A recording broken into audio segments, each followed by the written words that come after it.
What time is it? It's time for another Every Other Wednesday. Richard, how are you? Hey, I'm good, Sunjay. How are you? I am not unwell. I'm going to have to that's a communication challenge right there I to I a double negative, I which often I often which am this challenge. in English is not really the done thing. But of course, as you know, it is very well accepted in many other languages. But the question that we have for people as you're coming in today, we're going to ignore the woman who is also on the screen because we're going to introduce her a little bit later, and we don't want to steal any thunder. But we're going to just for a moment just pretend that she's not there. But we're so glad that she is.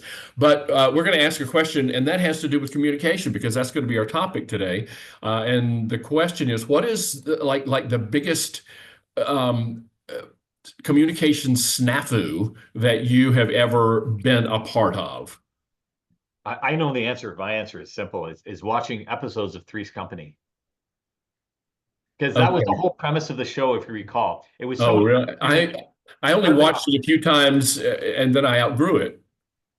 There you go. Um, I haven't yet. oh, Autocorrect Stephen Rayfield. Yeah, Stephen Rayfield says autocorrect in my email. I have to say this is a true story, and I had forgotten about it. But when I land from a trip in Jacksonville, if my wife is not at home, then I will text her. She's usually at work if it's in the middle of the day, and I will say, landed in JAX, JAX, which is the abbreviation for the airport, and it's what we call Jacksonville because we're too lazy because it's a long word. And so I usually just text her, landed in JAX. So one time I got in and I texted that and I didn't check to see what it had actually sent, and it sent a message that said landed in jail. So she immediately called me and she said, "What?" And I said, "What? And then we looked and we still laugh about it a lot. Now, here's my Um, question for you, Richard. Knowing you, um, was she surprised? yeah, because yeah. Is she surprised because of potentially were there, or because you got caught? I don't That want I to. was there. I am so straight-laced. I mean, I just really am. It's ridiculous. So Dan says I replied to my wife in a group chat of summer league softball parents. Yes. Dan, But tell us more. CC all is often not your friend. Yeah. nice. Reply all. Oh, I wonder if Lauren's going to talk about reply all today. I have a real bee in my bonnet about reply all. But anyway, yeah. So if anybody has any other communication snafus, then please put them in the chat box. We're going to go ahead and get started as our group is assembling here. My name is Richard Hadden, and welcome to Every Other Wednesday. And we're delighted to be here today. And do the sign. We have I no work. got the sign. Don't Oh, worry. I've got a sign. scared me. We're Sanjay, very high you tech here. underestimate me all the time. Here we go. Today is, can we see? Yeah, today is Wednesday, March 19th, 2025. Welcome to Every Other Wednesday. You will notice that Mike Kerr and Jeff Tobe are away. They're being gainfully employed this hour, and Sanjay and I are not. I'm going to go ahead and introduce myself. I live in Jacksonville, Florida, but that's not where I am today. I'm in Kansas City, Missouri, and delighted to be here. And I am an author and speaker, and I wrote Contented Cows Give Better Milk. And I'm working on a fifth book that I keep telling people about so that they will hold me accountable for having it finished by the end of this year. So that's me. Welcome, and let me ask my co-presenter Sunjay Nath to introduce himself. Hello, my name is Sunjay Nath, and I too am a speaker and author focusing on performance and leadership. I'm based outside of Toronto in Oakville, Ontario, and I want to say welcome to Every Other Wednesday as well. And as you know, we gather every other Wednesday to talk about organizational culture issues in different facets and dimensions. And today we are very fortunate to be honored with a guest who is much smarter, much better looking, much younger, et cetera, than the esteemed panel. So I would like to introduce Lauren Sergy, who is a public speaking and workplace communications professional who has helped thousands of people become more effective leaders through the art of communication. She has worked with audiences and organizations in Canada and the US and the UK and Europe, including KPMG, Cargill, Grant Thornton, 3M, the University of Alberta, Service Canada, and many more. She holds a master's degree in library and information studies, a bachelor's of art in English, and a certificate in management development. She has taught business communication programs at the University of Alberta and Concordia University in Edmonton. Her book, The Handy Communication Answer book, was featured on the Library Journal's Best References Books of 2017 list. Her most recent book, Unmute, How to Master Virtual Meetings and Reclaim Your Sanity, is now available at online book retailers. So, welcome, Lauren. Thank you. You know, you write the bio, you hear the bio a million times, and I still hate hearing my own bio. You think I'd be used to it by now, but it's just like, it's just weird every time. If I can offer a tip, do what I do. Get your mom to write the bio. It would be 5 pages long. Right. Yeah. Right. Exactly. Mine is 5 pages. Yeah. Well, listen, I am really excited to have Lauren here today because, I mean, I'm just generally excited to have any guest host with us today and to serve as a buffer between Sunjay and me a little bit, but especially today because the topic that we're going over today is something that is really near and dear to my heart. So we're going to be talking about remote communication, remote culture, the whole idea of virtual communication and video conferencing and how that affects, in a remote workplace, a hybrid workplace, how that affects workplace culture. And so that's what we're here to talk about. So get your questions ready as you think about that. Let's cover a couple of other answers to our coming in question. And Dan said, oh, it was luckily tame criticism of how the team was being coached. And then Fritz, hi Fritz, as a young manager, I learned about message forwarding the hard way. A complaint I had about a vendor came back to me in print form when he came in to fight me. Oh man, I love a good fight story, Fritz. That's great. Okay.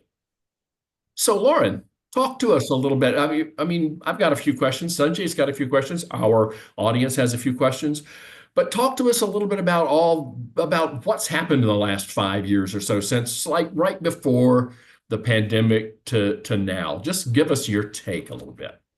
So I find it kind of funny because I used to work in libraries. People often think of libraries as very, very like old school, slow to change, but they tend to be right on the cutting edge of whatever new technology is coming out. We love new tech.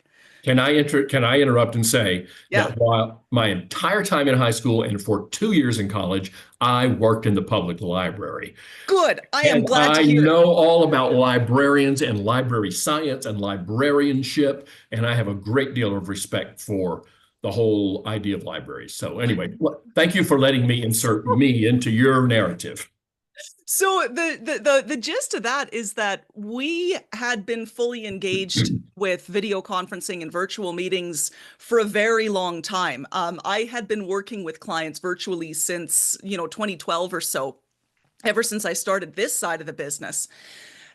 But so many organizations didn't just avoid it, they aggressively refused to take it on. Yeah. And though those tended to be, at least among my clients, those were financial sector, insurance sector, anything that had a heavy privacy sort of policy or privacy environment that wasn't directly related to technology, refused to take it on. So when the pandemic hit, my thought was, well, you don't have a choice now, suckers. And indeed, everyone sort of had to start figuring out how to do this thing, which at first I thought was wonderful. Remote work is a good thing. Having the option to be hybrid is a good thing. Anything that gives you more options with how you can interact with clients and people and employees and everything else is good. And it forced everyone to give this a try. Oddly enough, after the first big onboarding of this, once people got used to it and realized that you should stop using those stupid virtual backgrounds, the skill level, this is a real background here. I know Sunjay's always use a real background. The skill level sort of stagnated. So I figured that over the 5 years, like from 2020 onwards, that you would get a normalization Yeah, of video conferencing skills. But I found that they didn't. The first couple of years, there were big gains. And then after that, nothing. Even though interesting. people were still using it and were now expecting this to be a normal option for them working, and in many cases did not want to do anything but video conference, they weren't figuring out how to use this as a functional communication system. So, there was a big onboarding, big improvements, and then ongoing difficulties with actually And I connecting with wonder people. why that is. Why do you have any insight onto as to why? Because I agree, it kind of hit a plateau, and then It's what? hard. Well, Yeah, yeah. I also think It, too, though, you have to consider this, and I've said this often, and it sounds ridiculous, but all patterns continue until they don't. Yeah. And so what you do is, and this is true about any sort of learning activity, you have, the ramp period, and then you have this stagnation. And then usually in the stock market, they call it consolidation. So a stock goes up and then it kind of bounces around in this little, bandwidth, and either it shoots up again or it shoots down. But in the consolidation period, what's happening is people are assessing, do we want to do this? Because we want to do it, we're going to take the next leg up. But is it really have merit, or is it going to die by the wayside and it goes down? So I think that it's like COVID tests, right? During the pandemic, everyone's using them, and then they kind of stagnated, and they still exist, but they're on the decline. And so Mhm. I think people are still kind of figuring out, is this virtual stuff? And people, for the most part, not everyone, for the most part, my experience is people prefer in person over the virtual. So I think people are still kicking tires. I think that's part of the reason. Now, some people again have as you always have, your outliers are drinking the Kool-Aid and they're having a good time and they're right into it, but not everyone. Yeah. Yeah, not everyone. And I agree with you, Sunjay, that there is this very much this notion that it's still an experiment, that I don't need to get good at it, that it might change. So what's the point? But I do feel that with the plateauing in skill, part of it is that this is a hard medium to master. And people who aren't accustomed to being, who rather are accustomed to being in it, or who have a performance background. So, speakers who are used to being on stage, people who are used to giving big talks or who have done this a lot, they forget how alien this is and how different a communication experience and function and environment it actually is. So unfortunately, what you get there is this pattern of it's hard, it's uncomfortable, I don't do it. But then managers want their people to get good at it, but aren't willing to give them the training and the time to figure it out. Yeah. It's like with leadership. They want them to be Yeah. good leaders, but they're not willing to invest in the leadership development. They just want them to become good leaders.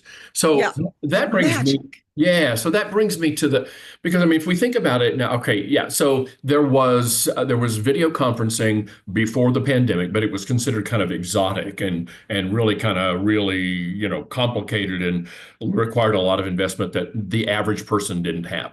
Then there was the pandemic, and we got forced into it. And now the reason that many of us are meeting by video has nothing to do with the pandemic Mhm. anymore, does it? Because I mean, I think when I talk with people, when I talk with clients or prospective clients, or really just with anyone, I almost prefer to do it by video today rather than just by phone. I feel like by phone, I'm missing something. I don't know. Am I unusual in that? I know I'm unusual. Don't answer that, Sunjay, but am I unusual in that perspective? I'm the opposite. When someone goes, let's set up a Zoom, let's set up a Teams, I'm like, I'm old school. I'd like a phone call. Okay. For me, it's more pragmatic, and it doesn't matter. I mean, everyone has their own reasons, but I want to be able to walk or pick my nose or not have to comb my hair. Like, it's simpler and easier to do it that way. With that said, I'll meet the client where they want to meet. And if they want a video call, 100% I'll do the video call. I'm not going to fight for it. But if people Yeah. go, do you prefer to meet by phone or by video? I always say phone. That's just the way I am. By the way, I want to point Well, out. so I'm just taking a moment right now just to take a break to pick my nose, just to prove to you that it can be done. Who was the guy in the picture? Anyways, Lauren, you made a very interesting point, which is this. You're saying that, if we look at, like, it's not easy. It's hell of a not easy, because if you look at what we have, let's go back 30 years. 30 years to produce an image like the video we have here, lighting, sounds, camera. It took multiple people and lots of dollars. Yeah. And now, I mean, the technology has helped immensely for sure. But still, like, if you saw in the chat box, someone was commenting on your backlighting, right? Mhm. It's a little subtle thing, and most people would not even notice it. But they would look at it and they go, huh, she's glowing. There's something about her. There's Right? depth. Yeah. Anyways, I It's just all wanted to part of point the that out. That ruse. it's difficult, very difficult, and there's a big, long runway of a learning curve. There is.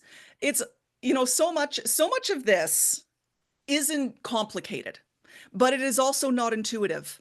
And that's something that people have to differentiate. Not complicated is not the same as not intuitive.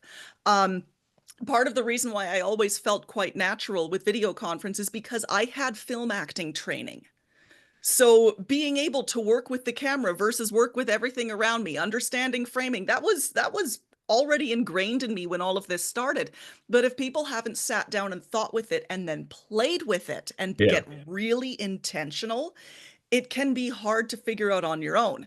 That being said, there's a million resources out there that will tell you how to deal with this. But the discomfort most people experience from seeing their image on the screen can sometimes be enough to turn them off of it altogether. And that's nothing new. In the 80s, it used to be, oh my goodness, when you audio recorded yourself on a cassette tape, I don't really sound like that, right? Or when you're doing voicemails, I don't really sound like that. And that Right. there's this whole thing of we have an image of how we think we look or how we appear, and we are, saddened or frightened when we think we're not coming across as the image we're trying to portray. Yeah. But the reality, but I mean, there are filters. Do you think I really look like this? I hope not. Oh, no, there's some really interesting questions along that line, as I'm keeping like half an eyeball on the chat box. Yeah. Well, let's stop for a second, because this is, we told you that our audience is the best part of the show. So yeah, let's go up to, so Jenny's talking about virtual backgrounds, and she asks, do you feel the same about simple virtual with the organization logo? I hate them. But tell us what you really think. I'm usually much more diplomatic than that, Jenny, but you see, Sunjay and Richard have created such a boisterous environment. The reason I do not like virtual backgrounds, there's actually a couple reasons. The main one, the technological one. Weird effect, yeah. Exactly. It's the clipping that's going to happen around your head and around your hands. And it doesn't matter how good your green screen is. The upload, download, the ping cycle can't keep up with it. So I encourage people to gesture quite a bit when they are speaking, because that gives more of that in-person feel. And invariably, the clipping will start up around your hands and around your head, and it's very distracting. The other reason, again, has to do with that idea that we're trying to replicate as close to in-person as possible when we're here. We all know that you're not sitting in front of a floating logo of your company. So there's a little bit of cognitive dissonance there. And my approach to video conferencing is try to make it feel as natural as possible. We know you're in a room. Let us see the room, because then we're not wondering about it. So that's kind of the little communication psychology that's going on behind there. By the way, please don't encourage Richard to gesture. I know there's a gesture he does very often to me, and it's not appropriate for this. It's a family show. I'm very puerile, and I thought of many that should not be on this channel. Okay. You think you're puerile? The idea of the virtual background, I've actually said that from the very beginning. I used to be in awe of the technology. Like, that's so cool. Look, cool. You're in a skyscraper. But for me, the reason I used to always frown upon them was for the simple idea is the message it sends is it's fake. It's not authentic, right? Now, again, the argument to that, people is like, well, I don't want people to see my kids running the background or the cat walking by. And I'm like, who cares? That's who you are. And that's actually one of the biggest benefits, I used to say, from COVID. It allowed people to be more authentic. Because now if your kid runs in waving their diaper and they're naked, everyone chuckles. They're like, that's happened to me too. Whereas before, people would be mortified thinking that that's not professional. No, it's not professional to not be human. And those Yeah. experiences all make us human, and there's nothing wrong with them. Yeah, there was a famous video, it was on YouTube, and it was before the pandemic, and it was this guy who was doing this. He was being interviewed on international TV or something, and his children came in, and his nanny came in and grabbed them and all that. It was hilarious, but now it's just not that unusual. I am amazed. One of the things that news providers now, they, rather than go out on site with a camera and a camera crew, they just have people. When they're interviewing them, they'll just appear like this. I'm amazed at the people who still are looking down on the camera, and you can see everything that's in their nostrils and everything. You would think that maybe a little media training would help with that. Let's get to some more of these questions. So, Stephen, what would be 3 basic practices that people should do or use? Yeah. Ooh, oh, there's so many. One of them is get used to looking into your camera lens. Yeah. Make the eye contact. Yes, I know that when you're looking into the camera lens, you can't see people effectively yourself. So it's not a matter of staring down the camera lens the entire time, because this gets really weird for everybody. It's that you need to balance it out. So check in with the people that you're talking to, check in with the other stuff on your screen, and then come back to the camera lens. We've got little lizard brains. And when we see your eyeballs on us through the screen, we go, oh, she's talking to me. And we feel good about it. This is one of the ideas, or rather one of the theories right now, is that the direct eye contact effect is why a sense of parasocial relationship is so strong among YouTubers and their fans. It's because the YouTuber is making constant eye contact with them. So that's a good thing to practice and to get used to doing yourself, because it dials up that feeling of being relational. Another one is to learn how to manage the number of meetings and the volume of communication you're doing, because this is tiring. Yeah, this is cognitively heavier than an in-person meeting or than a telephone meeting, because again, you're managing the technology, you're managing the screen. It's a little weirder than normal communication, so people get exhausted. And learning when to turn it off is a really good thing. I'm very much an elder millennial. I usually freak out when my phone rings, but I have learned that if it's going to be a heavy meeting day, balancing it out and changing it between video conferencing and phone really does help to keep the stress down. Or designating certain days where you're off camera completely can help to keep the stress down. And for certain workplaces, that becomes really important. They're on camera for too long. Third practice, learn how to run a good meeting for the same reason. Yeah, because a good meeting, whether it's virtual or not, is a good meeting, and a bad meeting is a bad meeting. Yeah. Yeah. Have an agenda, have a purpose, and get used to what I call passing the baton. So queuing, especially if you have lots of people, 5 or more people in a single meeting, get used to inviting people to speak and kind of passing the baton verbally. Hey, Richard, what are your thoughts on XYZ? And then Richard shares his thoughts or says, I'm not too sure, but I know that Sunjay just had a meeting with that client. What came out of that meeting, Sunjay? And that naming of people to speak helps to overcome our not even our inclination, the fact that it's more likely that we'll talk over top of one another when we're in video conferences because of the lack of distinct body language and delays in the video. Oh, interesting.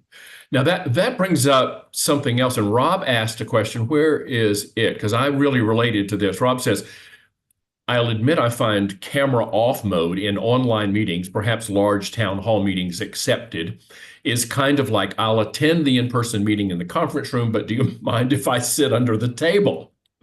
That's a perfect analogy. I hate it when I almost think it's rude. Unless maybe somebody just doesn't have a camera or they're having a really bad hair day, but it doesn't stop me.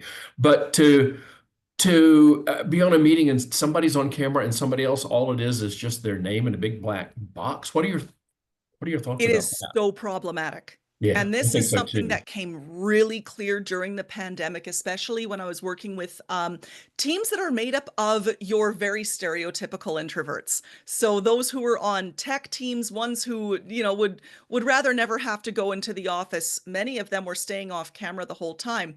And what their managers were coming to me with was the fact that they were now fighting more often than not. There were arguments, the communication was getting snippier, it was breaking down. And Hmm. part of it had to do with that fact that people weren't showing up in the same way. It takes effort to be on camera.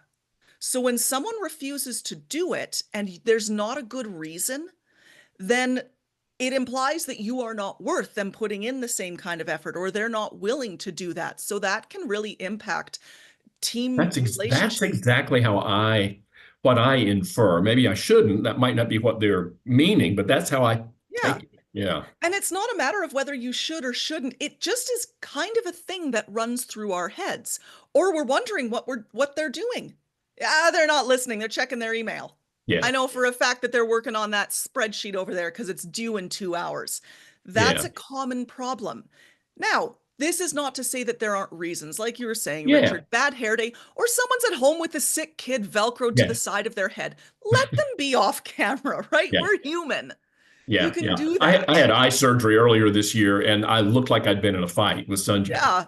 And Yeah. for about I well, for won. about a week, I won the fight. for about a week, it would have been unkind for me to have inflicted my face upon anybody else. Yeah. See, Yeah. and again, I appreciate both sides of that, because as a speaker, I want people's cameras on, and I want to see the expressions, and I want to know if you're checked out, and I want to know if you're leaning forward or taking notes.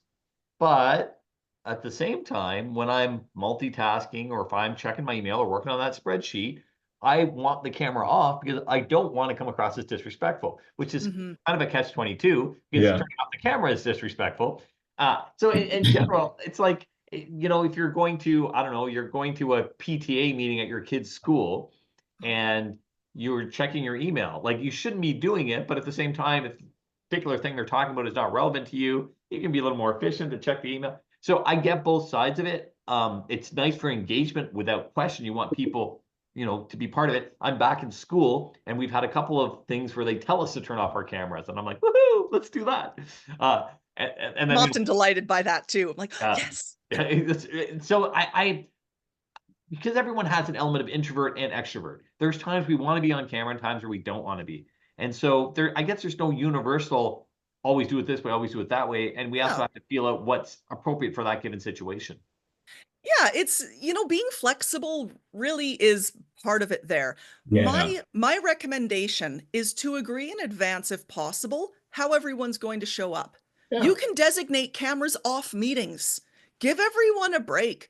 We're having a meeting, but we're not going to have our cameras on. But everyone then does that, and it levels out the playing field. There was a good question here from Brian. What if the client leaves theirs off, especially in recurring meetings? I will often take the client's lead. So if they leave theirs off, I'll ask them, do you mind if I turn my camera off as well? And we'll just do it cameras off. And usually they say, yeah, no problem. Yeah, because I guess it's Normalize to weird them. to have a video meeting, camera on, and you're the only person on camera, because like I know what I look like. Yeah. Yeah, yeah. Okay. Unless it's one of those situations. I've had client meetings before where someone who wants to bring me in to do a talk is stuck without a camera for whether I'm in my car. I'm so sorry. This thing is going on.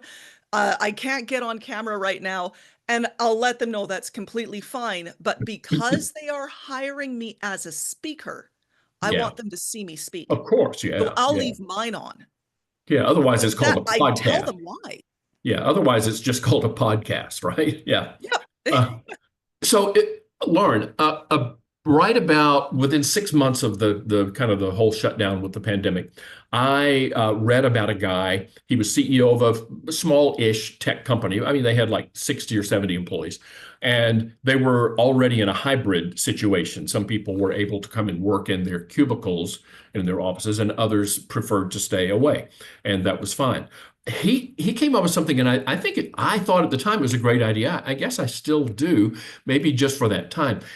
He said when they were having meetings where some people were in the office and others were out, at home or wherever, Sometimes, not always, sometimes he would have a meeting where everybody would appear by video, even those who were in the next office to him. And he said that had an effect of leveling the playing field because and this was especially as they were kind of all getting used to this, because he found that the people who were sitting around the table with him were more engaged than the people who were remote. And so he said, occasionally we'll just have everybody be remote, even if they do happen to be sitting in the office next to it. What do you think about that? He's a wise man. I thought so too. Yeah. Now, I think again, I haven't followed up I haven't read anything else about him, but to see if maybe as people got more comfortable with that, if that might have changed. I don't know. I don't know if it's a matter of getting comfortable with it. The difficulty there again is you're communicating with different modalities, and Yeah. the people who are in the room have that ability to show their Oh, interest yeah. and their attention. And Oh, we do yeah. it subconsciously, turning the shoulders towards the person you're paying attention to. Yeah. And that's going to naturally invite, it's much easier for me to cue that I want this person to answer just by shifting my body towards Uh-huh. them than it is by saying their name and inviting it. So you Yeah. tend to get more robust conversation among the people who are physically present, and that can leave other people out. So I'm a fan of the approach where if a good chunk of the team is virtual, then everyone comes in virtually. If it's one or two people and it's a bigger meeting, then you know what? Just have those Do what one or two works. people. Yeah. Yeah. And I used to work, one of the companies that I used to work for, we had one team member who was fully remote. We were in Edmonton, she was in Sault Ste. Marie in Ontario. So it was always hybrid, but we had to make a very concerted effort to include her. And it was really deliberate among our team. We were a very tight-knit group, but it had to be very deliberate. Otherwise, we knew she would end up being left out. Yeah. So being aware of that is a very good thing. If you do it a lot, it can be very handy to have someone just be a facilitator. And their job partially is to make sure that everyone gets included. That's good. That's Yeah. smart.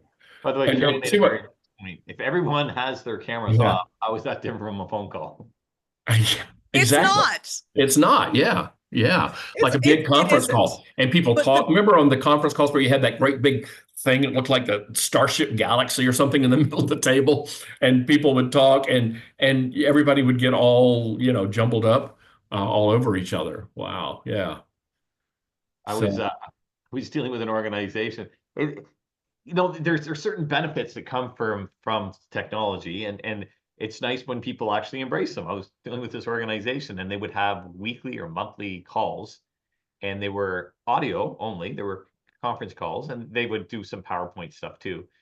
But they insisted that everyone had to physically be hovered around the teleconference thing. Like you couldn't take it from your office, you couldn't take it from your house. You had to physically be in the room to take the teleconference. And I asked them about it, and they didn't have a good answer. It's like the way we've always done it. It's Right. like, Yeah. Yeah. Well, and I find that's so often the way. Maybe we're not really thinking through these things. So, again, Lauren, a lot of what we sometimes put all of this in the context of the pandemic when many didn't have a choice or didn't make the choice to come into the office. But it really goes beyond that because so many organizations have been, but especially are now, just distributed throughout over a geographic area, maybe throughout Canada, throughout the US, throughout the world. And before there was the option to do this, then we just, we had to do phone calls and it was expensive and all that. But now it just seems a bit more natural, I guess. And hopefully people are building the skills because using video conferencing now is not about we can't come into the office for health reasons. It's because we can't come into the office for 4,000 mile away reasons, Geography. Yeah. Yeah.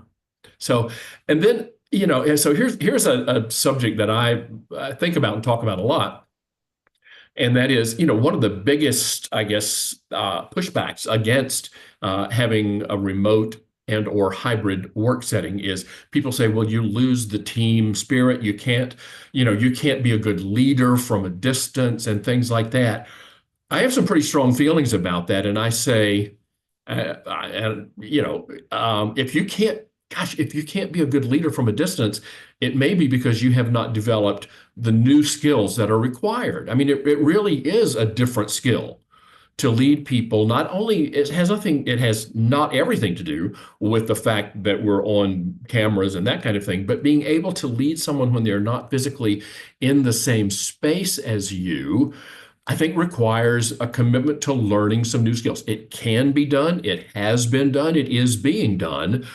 But and I don't want to use the word lazy, but I will. I think some people have just said, I'm not going to invest the effort into learning that skill. And, so people will say, well, we're going to make everybody come back into the office. And my view on that, you do you. I mean, you do what works for you. If you can find, I've said this a lot, if you can find the people that you need willing to work in your organization under your rules, go for it. It's absolutely your prerogative to do that. If you can't, then it makes sense to change the rules. And so I think if people say, well, we're just going to have everybody back in the office, well, that's fine, but you're limiting then your recruiting pool, your candidate pool.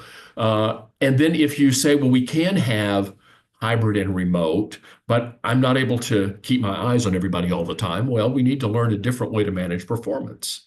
Mm-hmm. What do you think about all that rant of mine? There are many truths in it. Once again, we are multitudes. If a crappy leader is going to be a crappy leader in person and online.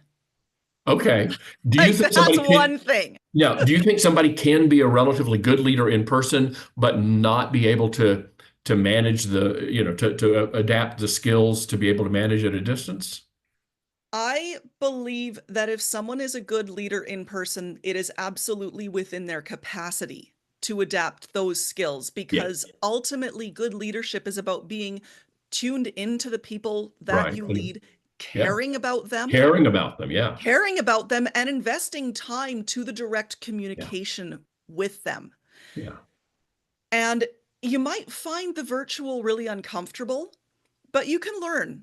Yeah, that's kind of how I learn things and tips and tricks and everything to make it more comfortable for you. Some of the people that I worked with who really found it just cringeworthy being on there, the thing that changed it for them was figuring out what kind of outfit looked good on them and how to light themselves properly, because then they look at themselves in the screen and say, oh, I look okay. The problem was just that they were distracted from their image and they didn't know how to spruce it up. For other people, it's the exhaustion of dealing with this. Okay, so can we come up with a schedule that better suits your energy patterns and still works for your team? So I think a good leader can and would quite readily invest the care into it. When we've got leaders coming in with a really heavy-handed approach, doing things like saying, okay, we were doing hybrid, we were doing remote, where some days out of the week you're in office and some days out of the week you can be at home. And then pulling a Musk and whipping around and saying, no, you are all in the office all of the time. That is a high control leader. They are not doing it because it's best. They're doing it because that is how they're going to control you. Right. And you're likely to see that behavior manifest itself in many other areas, not just in that. Yeah. Not just there. This idea that we're kind of diverted a bit and we're talking leadership, but we know that too, that the best leaders are adaptive. And the best leaders also in one set of circumstances are going to act one way, but stuff changes and they reserve the right to change their mind. And I think that's important. And to your earlier point, where you're saying this stuff is simple, it's not intuitive. That's exactly what it is. It is simple. Yeah. And anyone who wants to learn to do it can learn to do it. Sure. Because especially if it's not intuitive, the less intuitive it is to you, the more work that needs to be done.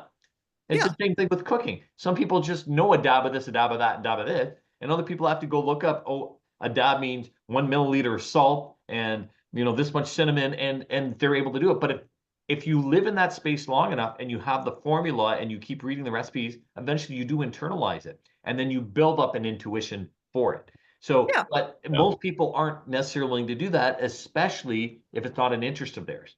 But when people, again, like a leader, if a leader thinks it's so important, these are my people are like my kids or my family or my tribe or whatever language or metaphor you want to use, when they truly get to that point, they don't look at it as, should I do it? Shouldn't I do it? They don't care. They were like, I need to connect. And that's the goal.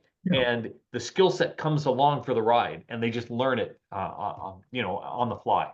Yeah, they will figure it out. They'll pay I attention. think so, But yeah. to think to your previous point, Richard, about, you have to be in person, or the whole in person versus online juggling act. I do firmly believe that it is good for a team to regularly encounter each other in person. Absolutely. Oh, Like, you've got me 100% on yeah, that. Yeah. you I can think, and be, that means we might have to spend some money and get people together yeah, from time to time. Yeah. the company retreat Yeah. twice a year. If Yeah. that's what your company can afford twice a year to bring Yeah. people together in a specific place, do it. Let them spend time together. The virtual communication will get better for it. And Yeah. I do think that it is reasonable that if most of your team is local, to expect them to come in for certain things, or Sure. to Yeah. expect departments and teams to work together a certain number of times a week or a month, Sure. whatever it might Yeah. be.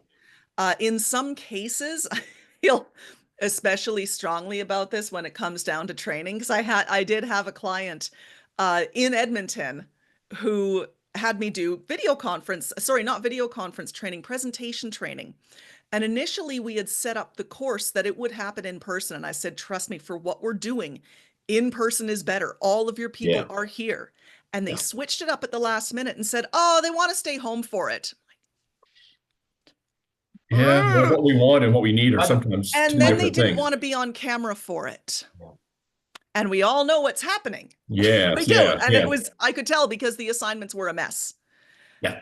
Yeah. And it's like, if there's certain things, especially things that need to have a lot of extended focused attention, try to do it in person if possible. Yeah. Yeah. But let's it's not always possible. we're coming up on the 4-minute mark. But Oh my gosh, I already? can tell even on a visual video conference that Sunjay wants to say something. Say it, Sunjay. Yeah, I noticed you turn your shoulders towards me, which is helpful. So a couple of things. Now I forgot what I was saying. So Lauren has been brought in as our expert. She knows what she's talking about. She's saying you should meet minimum twice per year as a group. And she said you must bring in a speaker as well. And if you happen to need any hire, we're good. No, we are wrapping up. And I did actually want to say this too. Tell us a bit about your book. Yeah. There it is. Woohoo! I love it. Unmute. There it is. The link's in the chat. It's my pandemic baby. Very much written in response to my clients. I realized I needed a book when one of my financial clients said, Lauren, I need you to have a virtual workshop with my people to impress upon them that it is not okay for them to be showing up on camera with meetings with our board members and shareholders with their bed clearly visible. It's like some of them are in bed when they're doing this. So yeah, there's a few things that we definitely need to know. Yeah. Yeah. And thank you, Stephen. Stephen Rayfield has put the link in the chat. It's a quick, easy read. It's got tips on everything from lighting to how to be on camera to how to run good online meetings. Yeah. And good online meetings are pretty much the same as good offline meetings, just with a little bit more queuing. Yeah. Yeah. No, that's great. Now, is there anything in there about manners? Because, Richard's often very rude to me, and I was hoping he could learn something. Just saying. And you can't teach an old dog, And, we said this to you, Lauren, at the beginning, but our chat is always so vibrant and full. And today it is especially so. So there's some really good stuff in there, and we're getting people thanking us for the conversation. It really, really has been excellent. But just to kind of wrap up, I want to say this before you wrap up. This is more smartassery, just to. Okay, good. You were talking about old dogs. Speaking of old dogs, in 2 days is Jeff Tobe's birthday. Yeah. And in 9 days. In 9 days is Sunjay Nath's birthday. And I have a milestone birthday. Do you? Yes, really? I'm turning 20. Yeah. And I can always remember Sunjay's birthday because it is the same as my wedding anniversary, but we have not been married. We've been married a long time, but not as long as Sunjay has been alive. So anyway, with that, would you just say, Lauren, that this whole idea of video and virtual and remote and hybrid and so forth, is it an issue of culture in an organization? Does it affect the culture in the organization? Yes. It affects the culture, but it's also a reflection of the culture. Of the culture. Okay, so it works both. It's both. Yeah. It works both ways. Yeah, both ways. Yeah. Exactly. As so many things with culture do. Okay. Jenny says she can't wait for the recording because she missed so much due to a small tantrum from one of her members. Very, very good. This has been Rick. Hey, Jenny, record it and it might go viral on YouTube next time. That's right. Yeah. So every 70. But and you cannot get much past this audience. A few comments ago, Carol noticed that you said pulling a Musk, and then Jennifer Roberts also was made a reference to Jamie Dimon. If you're not familiar with his screed a few weeks ago, Jamie Dimon, the CEO of Chase, where he had a profanity-laced, even more profane than Sunjay, profanity-laced screed about everybody's coming back in the office. And the thing is, he's old. He's older than me even. And he's not going to change. He is not going to change. What I think is important is that as organizations continue to evolve, that is going to become less and less, I believe, the view, and it will gradually shift where what we're doing here is considered much more mainstream. Mm-hmm. This is as mainstream as the telephone. Like, that's exactly. Yeah. Can you imagine what people thought of that thing for a while? Yeah. Yeah. You can't sell your samples on the phone. What the heck? I remember people freaking out over emails versus faxes, probably because my dad was one of the last holdouts. Sorry, what's a fax? What's a fax?